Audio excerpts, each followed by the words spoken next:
Depuis des siècles, certaines populations humaines ont développé, souvent sans le savoir, des modèles alimentaires remarquablement favorables à la santé.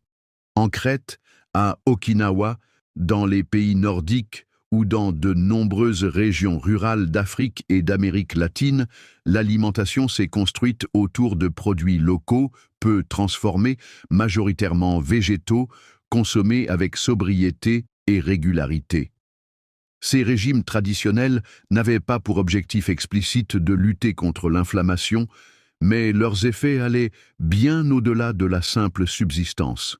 Longévité accrue, faible prévalence des maladies chroniques et meilleure résilience globale de l'organisme. Le régime crétois, par exemple, repose sur une abondance de légumes, de légumineuses, de céréales complètes et d'huile d'olive, complétée par une consommation modérée de poissons et très limitée de viande.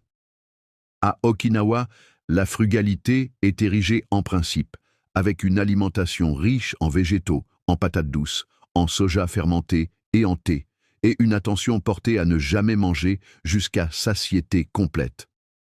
Dans les régions nordiques, les poissons gras, les baies riches en antioxydants et les céréales complètes jouent un rôle central, tandis que de nombreux régimes traditionnels africains ou andins s'appuient sur les légumineuses, les céréales locales et les légumes-feuilles. Ce que ces traditions ont en commun, c'est une faible exposition aux aliments aujourd'hui reconnus comme pro-inflammatoires, sucre raffiné, farine blanche, graisse industrielle et produits ultra transformés. Elles apportent au contraire des fibres, des antioxydants, des acides gras essentiels et des micronutriments qui soutiennent le microbiote intestinal et régulent les mécanismes inflammatoires de fond. La diète anti-inflammatoire moderne ne fait finalement que mettre des mots scientifiques et des critères explicites sur ces pratiques anciennes.